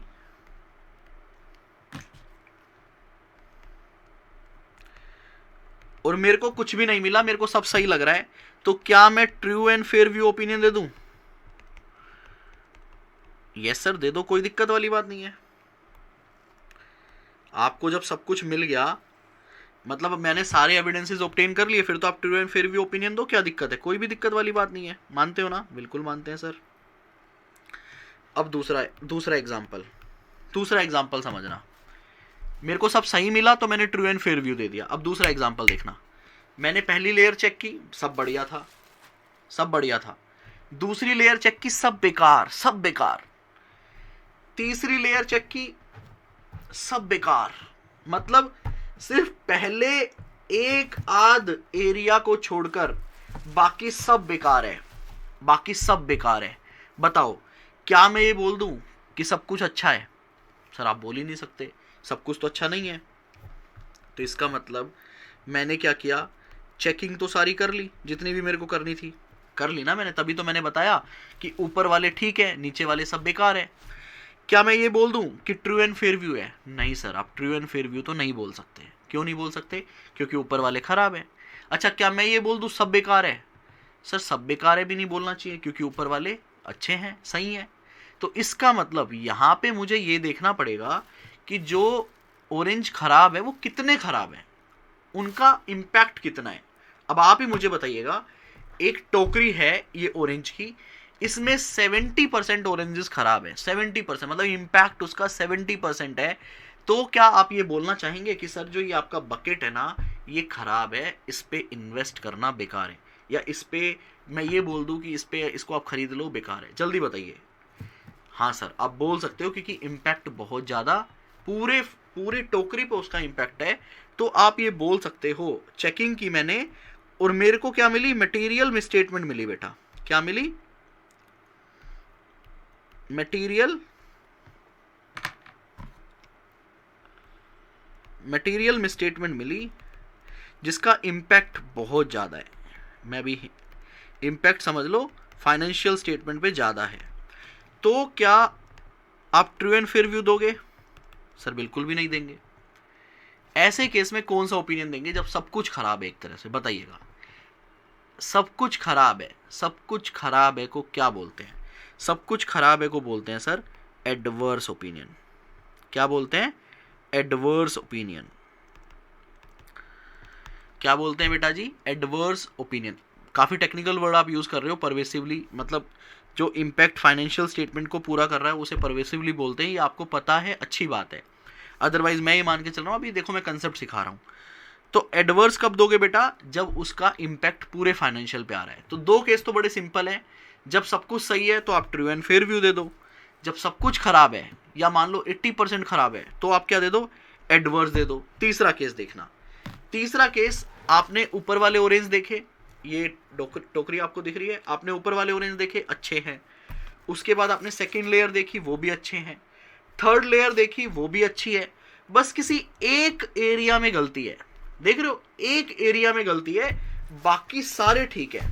एक एरिया में गलती थी सिर्फ, तो आप मुझे बताओ, आपने चेकिंग की, only one area is impacted, मतलब मटेरियल मिसस्टेटमेंट तो है, मटेरियल मिसस्टेटमेंट तो है क्योंकि मैंने चेकिंग की है, मटेरियल मिसस्टेटमेंट तो है क्योंकि आपने क्या कर लिया, चेक कर लिया, चेक करने के बाद ही तो मैंने बोला कि सब कुछ सही है, एक खराब है। तो क्या ऐसे केस में बेटा ट्रू एंड फेयर व्यू दे दूं? बताओ जरा, आप ही बताओ, क्या ट्रू एंड फेयर व्यू दूं? Sir true and fair view कैसे दे दोगे, सब कुछ तो सही नहीं है, इसका मतलब मैं ट्रू एंड फेयर व्यू नहीं दे सकता। क्या बेटा मैं एडवर्स दे दूं? सर आप एडवर्स का मतलब होता है सब कुछ खराब होना, इस केस में तो 90% ठीक है, बस 10% मान लो खराब है, वो बैटरी मैं चेंज कर दूंगा, कोई बात नहीं, अभी आप कंसेप्ट पे ध्यान दें। तो मैं एडवर्स भी नहीं दे सकता, मतलब मैं ये भी नहीं बोल सकता अच्छे हैं सारे, मैं ये भी नहीं बोल सकता बेकार हैं सारे, क्योंकि आपन ने चेकिंग तो कर ली। तो ऐसे केस में क्या करोगे बताओ? सर जहां पे मटेरियल मिसस्टेटमेंट हो बट वो पूरे फाइनेंशियल को इंपैक्ट नहीं कर रही है, उसको बोलते हैं क्वालिफाइड ओपिनियन।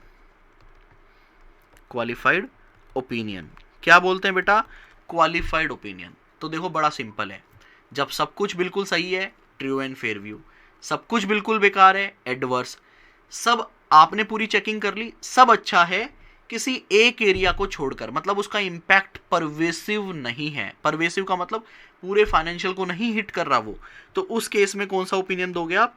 क्वालिफाइड ओपिनियन देंगे। उस केस में कौन सा ओपिनियन देंगे? क्वालिफाइड। तो ट्रू एंड फेयर, एडवर्स और क्वालिफाइड। अब एक मेन मेरा एग्जांपल है, ध्यान से समझना, इसको छोड़ के देखो, अब मेरा एक मेन एग्जांपल है, इसको ध्यान से समझना। आपने पहली लेयर चेक की और आपको सब कुछ सही मिला, पहली लेयर आपने चेक की, आपको सब कुछ सही मिला। अब भोला जी यहीं खड़े हैं, आप दूसरी लेयर का कपड़ा हटा रहे हो या जो भी है वो हटाने की कोशिश कर रहे हो, भोला जी ने कहा चेक नहीं करने देंगे। भोला जी ने क्या कहा? चेक नहीं करने देंगे, मतलब रिस्ट्रिक्शन लगा दी, रिस्ट्रिक्शन लगा दी बेटा। मतलब मैंने सिर्फ एक ही एरिया चेक कर पाया, मैं उसके बाद के एरिया में चेक ही नहीं कर पाया। बताओ क्या मैं ये बोल दूं सब कुछ सही है? क्या मैं ये बोल दूं सब कुछ सही है? सर नहीं बोल सकते, क्यों? क्योंकि मैंने चेक ही नहीं किया।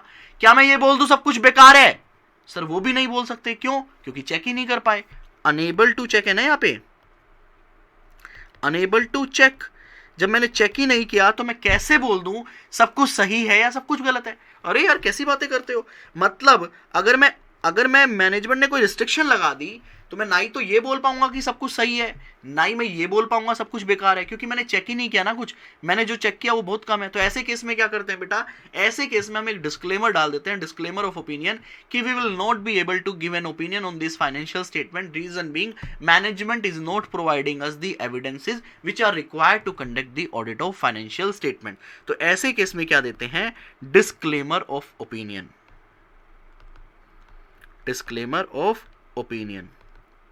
लेकिन यहां पे ना एक ट्विस्ट है बहुत छोटा सा, यहां पे हम क्या देते हैं? Disclaimer of opinion. इसी का ही सेकंड एग्जांपल समझो।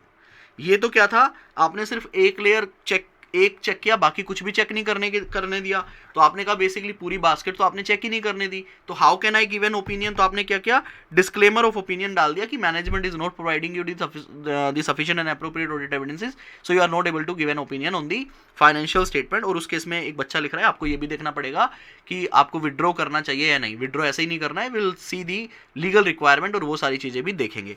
इसी का ही सेकंड एग्जांपल इंपॉर्टेंट है, ध्यान से सुनो। आपने फर्स्ट लेयर चेक की, बढ़िया से चेक हो गई, आपको मजा आया।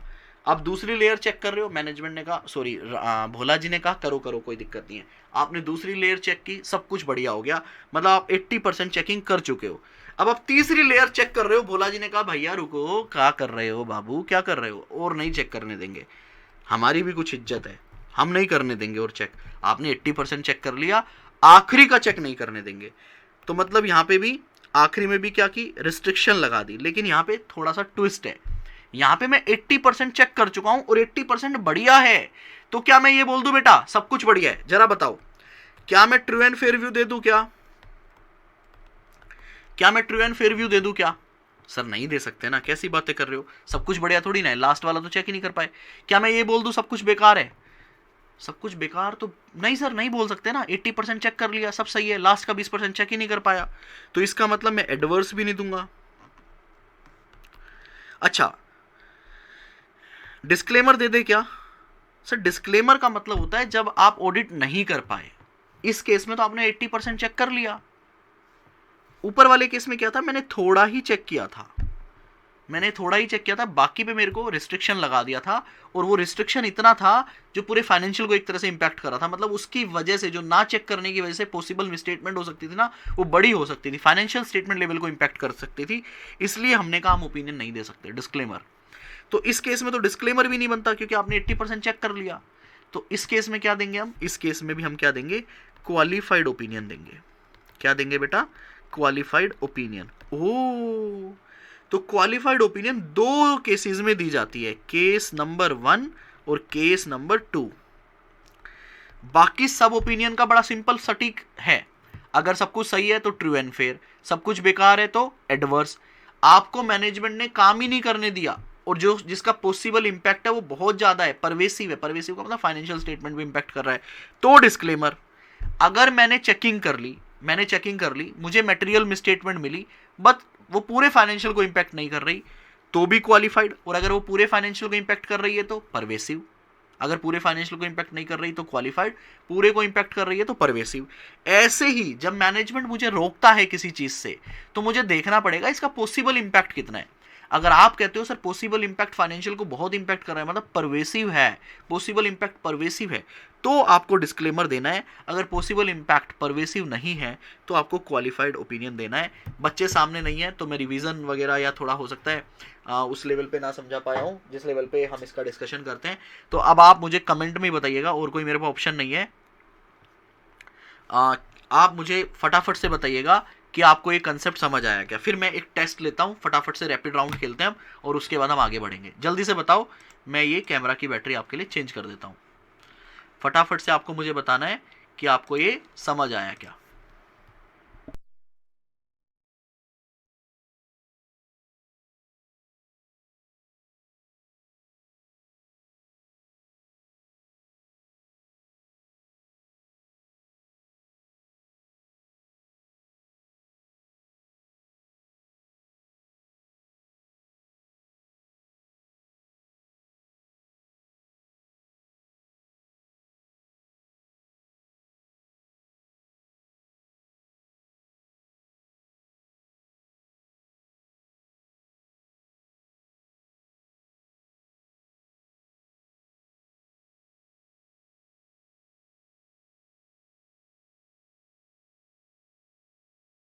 लो जी, बताइएगा। मजा आ गया सर। लो जी, अब एक बार रिवीजन करवाओ आप मेरा फटाफट। मैं आपसे पूछ रहा हूं, मैं आपको बता रहा हूं, आपको मेरे को रिवीजन करवाना है, ठीक है। आप मुझे बताइए, आप क्लाइंट का ऑडिट कर रहे हो, क्लाइंट के ऑडिट के अंदर आपने सफिशिएंट अप्रोप्रिएट ऑडिट एविडेंस ले लिए हर एरिया के। परचेज के अंदर आपको एक मटेरियल मिसस्टेटमेंट मिलता है, क्लाइंट उस मटेरियल मिसस्टेटमेंट को करेक्ट नहीं करता है, रेक्टिफाई नहीं करता है। आप बताइए कि आप कौन सा ओपिनियन देंगे, जल्दी से बताइएगा। Number 1, you are doing audit of purchase, you identify a material misstatement in purchase. बताइए क्या ओपिनियन देंगे आप। Material misstatement in purchase, opinion बताओ, ठीक है। दूसरा, you are doing audit of Reliance Industries, आपने सभी एरियाज का ऑडिट कर लिया, you identify material misstatement in purchase, revenue, and the impact of this material misstatement is pervasive. Answer दीजिए। तीसरा, आपको जो आंसर देना है ना वो इस तरह से देना है, 1 का जो भी आपका आंसर है, 2 का इस तरह से। तो आपको 1 के सामने आंसर देना है, 2 के सामने आंसर देना है। तीसरी situation, you are doing audit of Reliance Industries, you found material misstatement in purchase and revenue. Give me the answer. Fourth situation, you are doing audit of Reliance Industries, you are unable to apply audit procedure on other expenses, which is a material account, which is a material की जगह मैं significant account word भी use कर रहा हूं, significant account. Opinion, 4 case हो गए। 5वां, स्क्रीन नोट विजिबल, कोई बात नहीं, लो जी।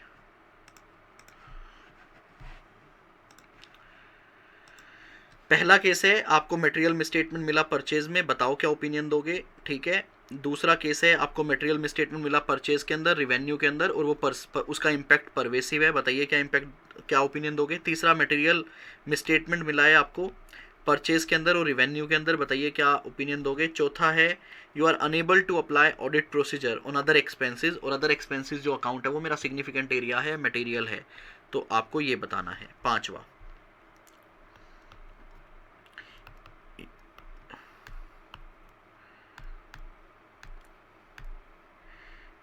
Management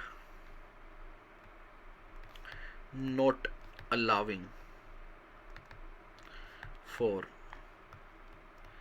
physical verification of inventory.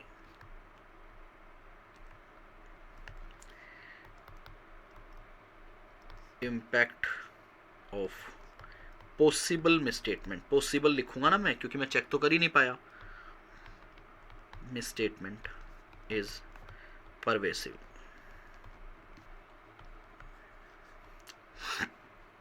Sixth,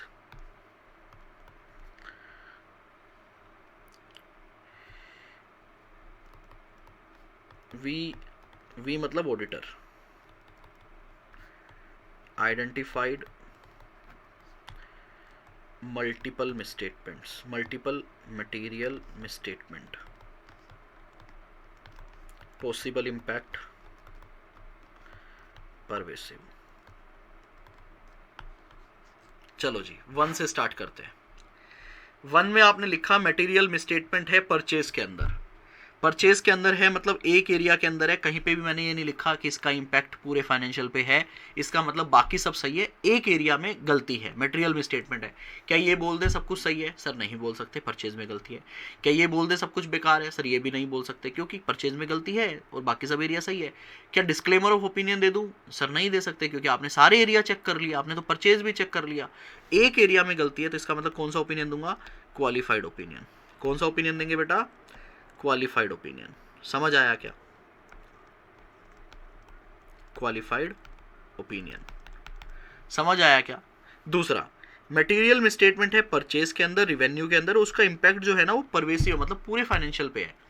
तो क्या ये बोल दूं सब कुछ सही है? नहीं सर, सब कुछ ही तो बेकार है, इंपैक्ट परवेसिव है। सब कुछ बेकार है, हाँ सर, परवेसिव मतलब यही होता है कि पूरे फाइनेंशियल को हिट कर रहा है वो, तो इसका मतलब कौन सा ओपिनियन देंगे? सब कुछ बेकार है सर, बेकार को एडवर्स बोलते हैं, तो एडवर्स ओपिनियन देंगे। ठीक है जी। तीसरा मटेरियल मिसस्टेटमेंट है परचेज के अंदर और रिवेन्यू के अंदर, मतलब बाकी एरिया सब सही है और यहाँ पे ये बता नहीं रहा कि इसका इंपैक्ट परवेसिव है, मतलब हमें नहीं पता कि ये फाइनेंशियल को इंपैक्ट कर रहा है क्या। तो क्या आप एक ऐसा एज्यूम कर लोगे क्या कि पूरे फाइनेंशियल को इंपैक्ट कर रहा है? सर अगर मैं ऐसा एज्यूम करता हूँ पूरे फाइनेंशियल को इंपैक्ट कर रहा है तो उस केस में एडवर्स, लेकिन मुझे लिखना पड़ेगा कि मैंने एज्यूम किया है कि जो मटेरियल मिसस्टेटमेंट है वो परवेसिव है। अदरवाइज अगर मैं परवेसिव नहीं मानता हूँ तो फिर मैं क्या मानूंगा?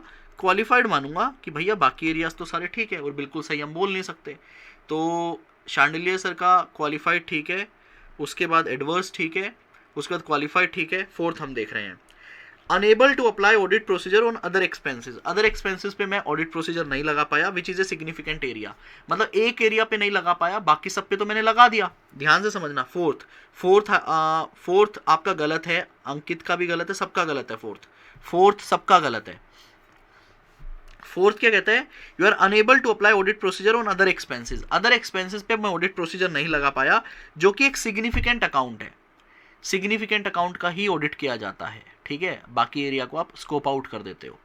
मैं अदर एक्सपेंसेस पे ऑडिट प्रोसीजर नहीं लगा पाया, इसका मतलब बाकी सब पे तो लगा पाया ना यार।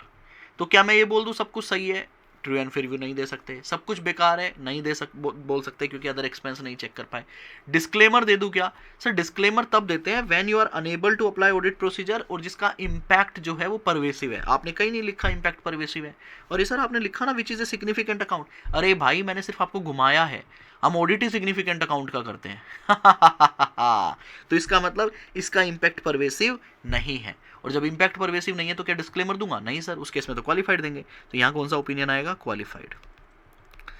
सभी बच्चों ने डिस्क्लेमर लिखा था, क्यों? सर सिग्निफिकेंट अकाउंट है। अरे भाई सिग्निफिकेंट अकाउंट को ही तो टेस्ट करते हैं हम, इंटरनल कंट्रोल। क्वालिफाइड। तो ये एक आपकी नॉलेज टेस्टर था, पता नहीं कितने बच्चों ने सही किया है।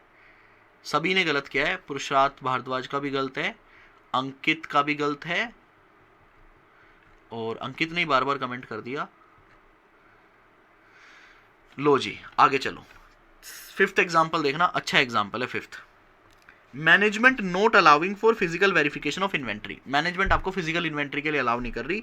यहाँ पे जो पॉसिबल मिसस्टेटमेंट है भाई, जब मैं नहीं किया तो मैं पॉसिबल मिसस्टेटमेंट बोलूंगा, वो परवेसिव है। अब बताओ जरा फिफ्थ का, परवेसिव का मतलब पूरे फाइनेंशियल को इंपैक्ट कर रहा है और वो एरिया में नहीं कर पाया, तो सब कुछ सही है नहीं बोल पाऊंगा, सब कुछ है बेकार नहीं बोल पाऊंगा क्योंकि मैं चेक ही नहीं कर पाया, तो कैसे बोल दूं बेकार है। क्वालिफाई भी नहीं बोल पाऊंगा क्योंकि इंपैक्ट बहुत बड़ा है, तो इसका मतलब यहां आप क्या दोगे, डिस्क्लेमर।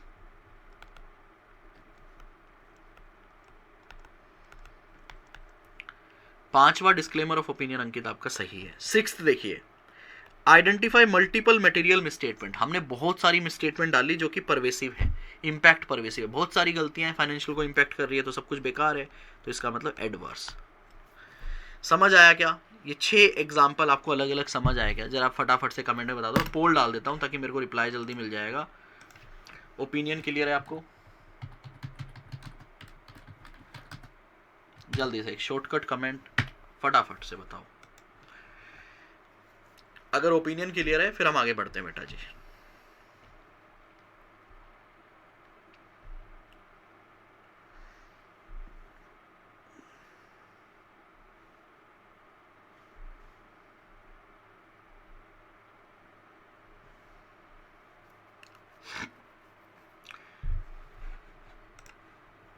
जल्दी से सभी स्टूडेंट प्लीज वोट कीजिएगा so that we can move further, हम आगे बढ़ सके। एक बच्चा बोल रहा था सर फास्ट ट्रैक है, फास्ट ट्रैक की तरह पढ़ाओ। बेटा ये मेरे पे छोड़ दो ना, मेरे को किस तरह से पढ़ाना है। आपको पास होना है, आपको पास होना है। टीचिंग मुझे करने दीजिए, स्पीड मेरे को डिसाइड करने दीजिए, बाकी सारी चीजें मुझे डिसाइड करने दीजिए। आपको पास होना है ना यार, 60 से ज्यादा नंबर लेने हैं ना आप लोगों को। तो ये क्यों सोच रहे हो मैं धीरे पढ़ा रहा हूँ फास्ट पढ़ा रहा हूँ? यार ये बेस है, अगर आपका क्लियर है तो बहुत अच्छी बात है, फिर तो क्यों फास्ट ट्रैक ले रहे हो, फिर तो रिवीजन करो और पास हो जाओ, क्यों पैसे खराब कर रहे हो। लेकिन जिनका बेस स्ट्रॉन्ग नहीं है, जो बेस स्ट्रॉन्ग मेरे पास करने आए हैं, उनको मुझे पढ़ाने दीजिए प्लीज। जहां पे तेज पढ़ाऊंगा ना, वहां पे आप उसको हैंडल कर लेना, वही मेरे लिए बहुत बड़ी बात हो जाएगी जब मैं तेज पढ़ाना स्टार्ट करूंगा। फिर आप कहोगे सर सर क्या कर रहे हो सर। भैया लाइट चली गई है, 2 मिनट वेट कीजिए।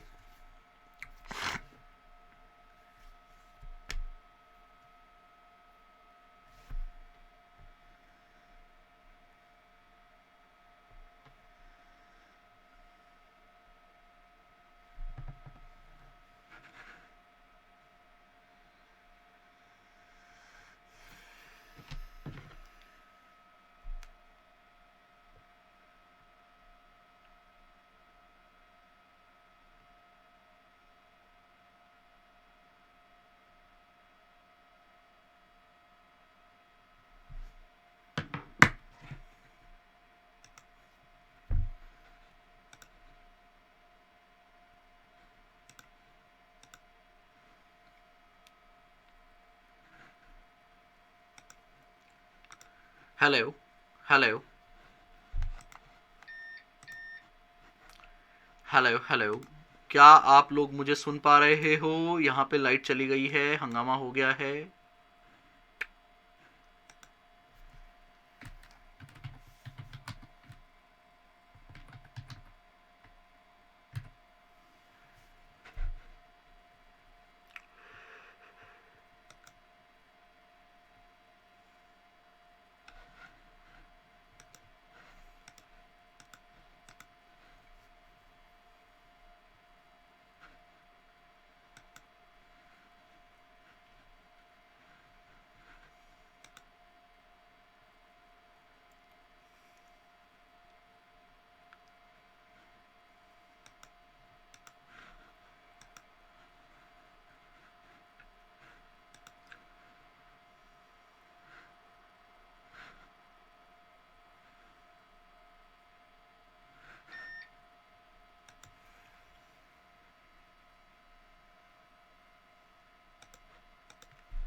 तो चलिए जी एक बार एग्जाम्पल दोबारा से देखते हैं। आई होप आप सभी मुझे अच्छे से देख सुन पा रहे हैं। एक बार एग्जाम्पल दोबारा से देख लेते हैं। देखिए एक बच्चा बोल रहा था लिखना है, तो भाई मटेरियल ये आप लिख लो, देखो स्क्रीनशॉट ले लो, लिखने का टाइम तो नहीं है हमारे पास, मैं आपको स्क्रीन दे रहा हूँ, आप स्क्रीन लो और फटाफट से स्क्रीनशॉट लो। ये पहले 4 एग्जाम्पल थे, स्क्रीनशॉट ले लो, 1 2 3 क्लिक। उसके बाद ये 2 एग्जाम्पल थे, 1 2 3 क्लिक। चलो जी, अब हम आगे पढ़ना स्टार्ट करते हैं फटाफट से। ये हमारा चैप्टर नंबर 10 है। सर क्या करवा रहे हो, चैप्टर 1 में लेके गए थे आप, चैप्टर 1 से चैप्टर 10 में ले आए। बेटा यही तो सही कपिल गोयल की क्लास है, यही तो मजा है, यही तो आनंद है, इसे ही तो आनंद कहते हैं बेटा। कभी चैप्टर 1, कभी चैप्टर 9, कभी चैप्टर 10, कभी audit of item of financial statement. देखो जी, चैप्टर नंबर 10 ऑडिट रिपोर्ट, ठीक है। नंदिता कल हो जाएंगे बेटा जी। चैप्टर नंबर 9 10 ऑडिट रिपोर्ट, और इसका पहला कंसेप्ट हम पढ़ेंगे डिफरेंट टाइप ऑफ ओपिनियन। मैं आपको पढ़ाऊंगा सिर्फ यहां से। अभी ये रहा, एक तो ट्रू एंड फेयर व्यू हो गया, उसके अलावा क्या कहता है, मैं देख लूं पहले स्क्रीन पे दिख रहा है या नहीं दिख रहा है, फिर आप कहोगे नहीं दिख रहा। चलो दिख रहा है, टच वुड दिख रहा है, यहां मैं लिख देता हूं पहले ही, क्वालिफाइड ओपिनियन, एडवर्स ओपिनियन,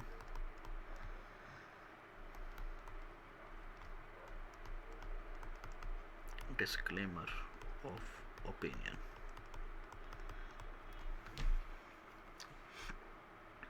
ठीक है जी, दिख रहा है क्या? लो जी, हम 3 तरह की ओपिनियन पढ़ने वाले हैं। There are 3 type of modified opinion. मतलब सर मॉडिफाई मतलब, यार देखो जनरली हम कौन सी ओपिनियन देते हैं, हम देते हैं ट्रू एंड फेयर व्यू। अगर सब कुछ सही है तो मैं देता हूं ट्रू एंड फेयर व्यू। अगर कुछ भी सही नहीं है तो मैं इसको क्या करता हूं, मॉडिफाई करता हूं। तो मैं अपनी ओपिनियन को क्या करता हूं, मॉडिफाई करता हूं। और जब आप मॉडिफाई करते हो तो 3 तरह से मॉडिफाई कर सकते हो, क्वालिफाइड, एडवर्स, डिस्क्लेमर। वो सिचुएशन हमने डिस्कस कर ही ली है, या तो क्वालिफाई करूंगा, या एडवर्स करूंगा, या डिस्क्लेमर।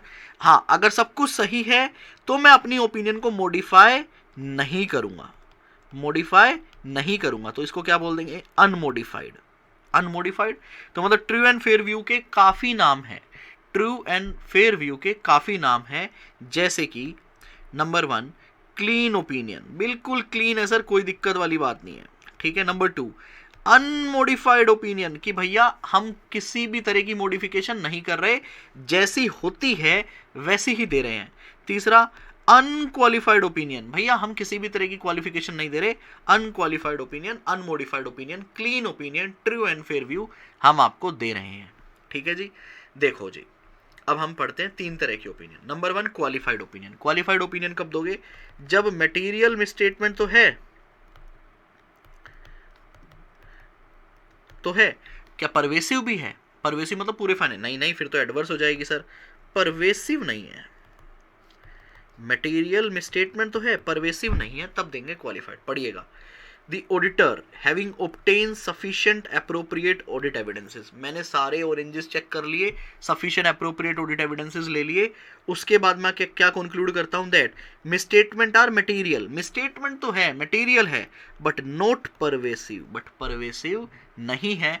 उस केस में मैं कौन सा ओपिनियन देता हूं, क्वालिफाइड ओपिनियन देता हूं। उसके बाद क्या चलता है, एडवर्स, मतलब आपके यहां मिसस्टेटमेंट भी है और वो मिसस्टेटमेंट मेरी परवेसिव भी है, मतलब एमपी पूरा है। फिर से लाइट चली गई यार, ये क्या मजाक चल रहा है, लाइट आ गई, मतलब मेरी स्टेटमेंट मटेरियल भी है और परवेसिव भी है। अगर आप मेरे को देख पा रहे हैं तो प्लीज कंटिन्यू करते रहिएगा। मटेरियल भी है स्टेटमेंट और परवेसिव भी है। पढ़ रहा हूँ मैं आपके लिए, मैं खुद घबरा गया हूँ कि मेरा लेक्चर का क्या हाल है। ओहो हो, ये वाली स्क्रीन देखो आप। लो जी, अब मैं पढ़ रहा हूं डिस्क्लेमर ऑफ ओपिनियन।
जितने ही बच्चे ऑनलाइन डाउनलोड में देख रहे हैं बेटा, हमें वेट करना पड़ेगा कुछ टाइम के लिए।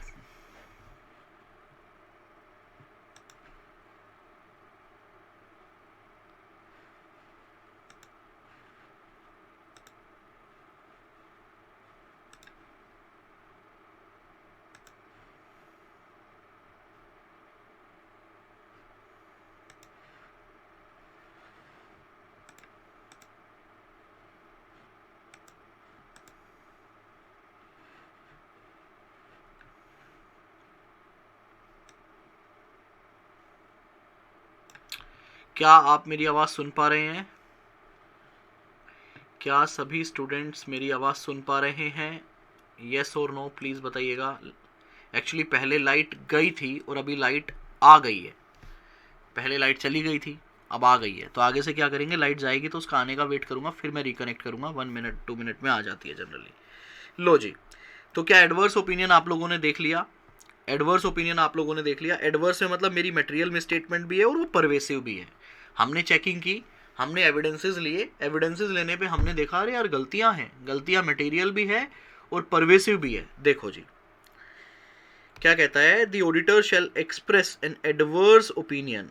कब? When the auditor having obtain, हमने ऑब्टेन कर लिए सफिशिएंट एप्रोप्रिएट ऑडिट एविडेंस, और हम कंक्लूड करते हैं क्या, मिसस्टेटमेंट जो है आइदर इंडिविजुअली और इन एग्रीगेट, सिंगल या सबको मिलाकर, आर बोथ क्या, मटेरियल भी है और परवेसिव भी है। आई होप आपको समझ आ गया होगा।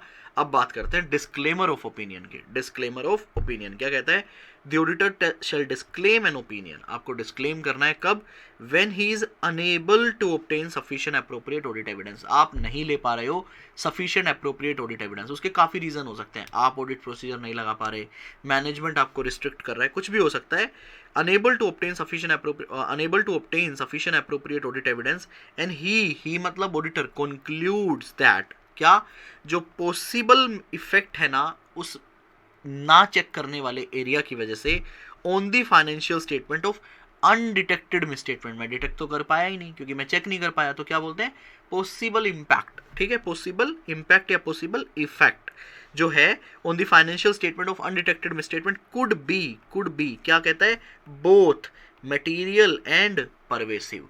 जो पॉसिबल इंपैक्ट है वो मटेरियल भी होना चाहिए और परवेसिव भी होना चाहिए, तब हम डिस्क्लेमर देंगे। अगर मान लो वो सिर्फ मटेरियल है, वो सिर्फ मटेरियल है, परवेसिव नहीं है, तो कौन सा ओपिनियन दोगे बेटा, बताओ। और दूसरी सिचुएशन कि सर वो मटेरियल भी है और वो परवेसिव भी है, तो कौन सा ओपिनियन दोगे। सर पहले वाले केस में जब मटेरियल है परवेसिव नहीं है तो एडवर्स तो देंगे नहीं क्योंकि एक एरिया को इंपैक्ट कर रहा है। ठीक है, परवेसिव होता और परवेसिव भी है तो फिर डिस्क्लेमर दे देंगे।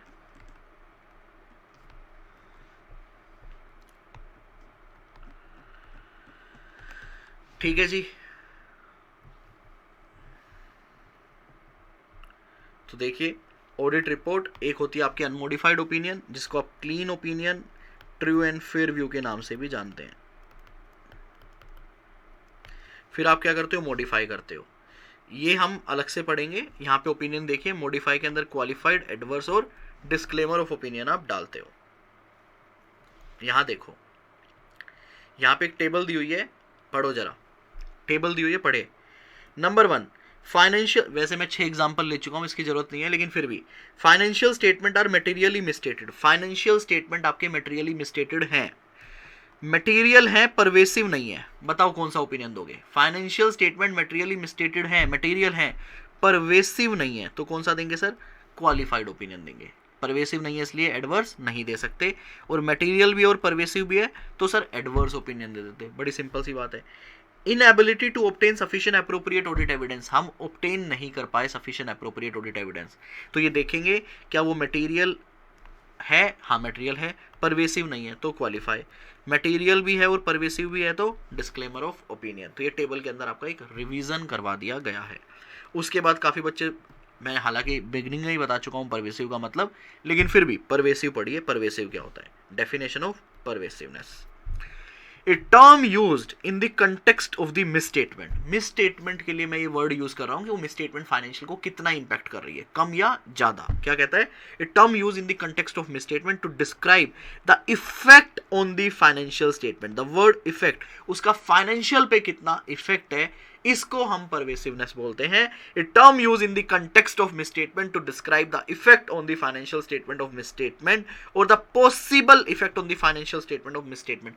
पॉसिबल कब यूज करते हो? When we are unable to perform the audit procedure if any that are undetected due to inability to obtain sufficient appropriate audit evidences। तो इसका इफेक्ट, जो इफेक्ट है ना, इस इफेक्ट को बोलते हैं परवेसिव। कितना परवेसिव है, कितना इफेक्ट है। Pervasive effect on the financial statement are those that in the auditor's judgement. Auditor के जजमेंट के हिसाब से परवेसिव आप किसे बोलोगे? Are not confined to specific element. वो सिर्फ एक स्पेसिफिक एलिमेंट तक कन्फाइंड नहीं है, अकाउंट्स और item of the financial statement. इसका मतलब वो सब में फैला हुआ है। आर नॉट कन्फाइंड, ठीक है। दूसरा, इफ सो कन्फाइंड, अगर है कन्फाइंड किसी एक अकाउंट में, अगर रिस्क है, मान लीजिए रेवेन्यू, रिप्रेजेंट और कुड रिप्रेजेंट, तो वो एक ऐसा एरिया है जो सब्सटेंशियल पोर्शन है of the financial statement, revenue या फिर फिक्स एसेट्स। भैया ठीक है, हम कहते हैं कन्फाइंड है, सिर्फ फिक्स एसेट में स्टेटमेंट है, लेकिन फिक्स स्टेटमेंट कंपनी का सबसे मेजर एरिया है, मतलब वो पूरे फाइनेंशियल के बराबर है। तीसरा क्या कहता है? इन रिलेशन टू डिस्क्लोजर, जितने भी डिस्क्लोजर है वहां जो फंडामेंटल है यूजर के लिए, वहां पे मटेरियल में स्टेटमेंट है। तो परवेसिवनेस का मतलब क्या हुआ? जो पूरे फाइनेंशियल को एक तरह से इंपैक्ट कर रहा है। आर नॉट कन्फाइंड, अगर कन्फाइंड है तो एरिया बहुत बड़ा है, या जो यूजर के लिए फंडामेंटल हमारे डिस्क्लोजर्स होते हैं वहां पे आपने गलती कर रखी है। तो ये मैंने आपको समझाया है basic different type of opinion. अब हम चलते हैं वापस हमारे चैप्टर नंबर 1 के अंदर। देखिए चैप्टर 1 के अंदर जब हम पढ़ाई करेंगे ना, तो मैं कभी आपको चैप्टर 4 में लेके जाऊंगा, कभी 9 में लेके जाऊंगा, कभी किसी चैप्टर में लेके जाऊंगा, क्योंकि हमारे बेसिक चैप्टर 1 के अंदर स्ट्रॉन्ग होते हैं। चैप्टर 2 के बाद मैं आपको गारंटी दे रहा हूँ, शताब्दी, राजधानी, जो ट्रेन आप कहोगे ना सर उसमें बिठा दो, मैं आपको उसमें बिठा दूंगा और नैया पार करवा दूंगा। क्या यहाँ तक आपको सही समझ आया क्या? ऑडिटर कब बोलेगा कि फाइनेंशियल स्टेटमेंट मटेरियल मिसस्टेटेड नहीं है या किसी को भी मिसलीड नहीं कर रहे? जब वो सारे लेजर बैलेंस एग्री कर रहे हैं बुक्स ऑफ अकाउंट के साथ, आपने सफिशिएंट अप्रोप्रिएट ऑडिट एविडेंस ले लिए हैं, सारी ट्रांजैक्शन बुक्स ऑफ अकाउंट के साथ मैच कर रही है, कोई भी ट्रांजैक्शन छुट्टी नहीं है, कोई ओमिशन नहीं है, किसी भी तरह की कोई भी अनएम्बिगियस नहीं है, सब कुछ वेरी क्रिस्टल क्लियर है।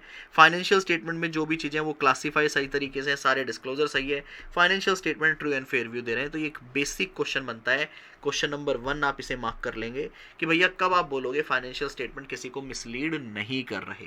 तो एक बेसिक था, फाइनेंशियल स्टेटमेंट एग्री करने चाहिए बुक्स ऑफ अकाउंट के साथ, sufficient and appropriate audit evidence करना है, कोई भी किसी भी तरह का ओमिशन नहीं होना चाहिए, ठीक है, सब कुछ क्लियर होना चाहिए, प्रॉपरली क्लासिफाइड होना चाहिए, सारे अकाउंटिंग स्टैंडर्ड को फॉलो करना चाहिए, और फाइनेंशियल स्टेटमेंट एक ट्रू एंड फेयर व्यू दे, ऐसा होना चाहिए। समरी आप ये 4-5 पॉइंट याद कर लेना। क्वेश्चन आ सकता है कि कब फाइनेंशियल स्टेटमेंट किसी को मिसलीड नहीं करता, उसमें बेसिकली क्या क्या कवर होता है। फिर ये एक ऑडिट टीम है, ये सिर्फ प्रैक्टिकल नॉलेज के लिए है, this is not for your exam. एक ऑडिट टीम के अंदर कौन कौन होते हैं? जनरली एक पार्टनर होते हैं जो फाइनेंशियल स्टेटमेंट को साइन करते हैं, एक सीनियर मैनेजर या मैनेजर होते हैं जो उस ऑडिट को पूरा लीड कर रहे होते हैं, और बाकी पूरी टीम होती है। कुछ इस तरह के आर्टिकल असिस्टेंट होते हैं, देख रहे हो ये जो यहाँ पे सिर्फ पिज्जा खाने आए हैं, नए नए फर्स्ट ईयर आर्टिकल असिस्टेंट है। कुछ सीनियर हैं जो इस ऑडिट को परफॉर्म कर रहे हैं, इनके अंदर में आर्टिकल है, और कुछ हो सकता है असिस्टेंट मैनेजर भी हो, ठीक है। तो हर किसी की सेहत के हिसाब से आप अंदाजा लगा सकते हैं कौन मैनेजर है, कौन सीनियर मैनेजर है, कौन आर्टिकल है और कौन पार्टनर है। तो सबसे पहले ये बेसिक फ्लो जो है ये सिर्फ प्रैक्टिकल नॉलेज के लिए है। जब भी कोई नया क्लाइंट आता है हमारे पास कि आप हमारा ऑडिट कीजिए, तो हम देखते हैं कि क्या वो क्लाइंट प्रपोजल हम बनाते हैं, हम देखते हैं कि हमें उसे एक्सेप्ट करना चाहिए या नहीं करना चाहिए by doing the risk formalities. फिर हम उस ऑडिट को एक्सेप्ट करते हैं, मैनेजमेंट के साथ मीटिंग करते हैं, हमारी टीम के साथ मीटिंग करते हैं, कंपनी के सारे प्रोसेस को समझते हैं, उसके अंदर रिस्क को समझते हैं, कंट्रोल को समझते हैं, जिसको हम लोग क्या बोलते हैं, वॉक थ्रू बोलते हैं। फिर वॉक थ्रू कर लिया, फिर उसके बाद जितने भी कंट्रोल होते हैं उसकी टेस्टिंग करते हैं, जिसको हम टीओसी बोलते हैं। Then we will apply substantive testing, जिसको मैं TOD plus other audit area बोलता हूँ, अदर ऑडिट प्रोसीजर, जो हम कल डिस्कस कर चुके हैं। देन फाइनली सारी टेस्टिंग करने के बाद मैं रिपोर्टिंग बनाता हूँ, और जो मैं रिपोर्ट बनाता हूँ उसका क्वालिटी रिव्यू भी किया जाता है कि आपने जो काम किया है वो सही किया है या नहीं किया है, कि एक ऑडिटर ने जो काम किया है वो सही किया है या नहीं किया है। तो ये समझ लो ये पूरा फ्लो है हमारे टीम का भी प्लस हमारे ऑडिट में क्या क्या करते हैं उसका भी जो है वो फ्लो है। अगला कंसेप्ट आता है क्वालिटी ऑफ एन ऑडिटर। ये आपको सेल्फ करना है कि एक ऑडिटर कैसा होना चाहिए। टेक्निकल क्वालिटी, उसको accounting, audit, direct tax, general principle, law and client के बिजनेस का नॉलेज होना चाहिए। पर्सनल ऑब्जेक्टिविटी होना चाहिए, कॉन्फिडेंशियलिटी रखे, कम्युनिकेशन स्किल अच्छी होनी चाहिए, क्लाइंट के साथ कैसे डील करना है, रिलायबल होना चाहिए। टाइम पास क्वेश्चन है, सेल्फ पढ़ लेना।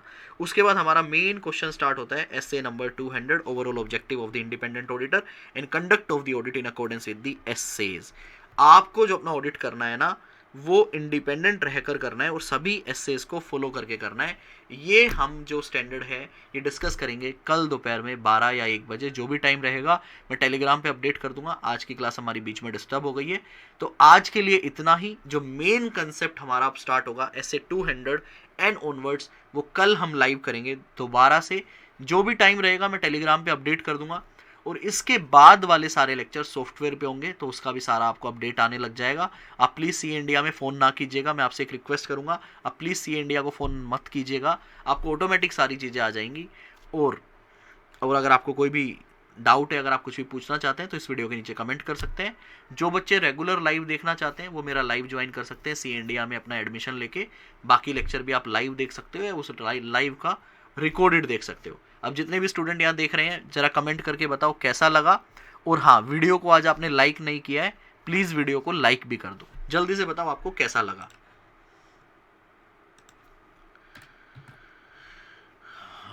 जय श्री राम।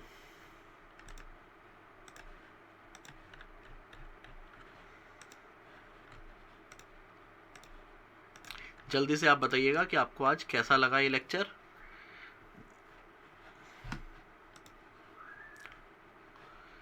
चलिए गाइज, इसी के साथ आज के लिए इतना ही। Bye bye, take care, keep enjoying audit with Kapil. जय हिंद दोस्तों।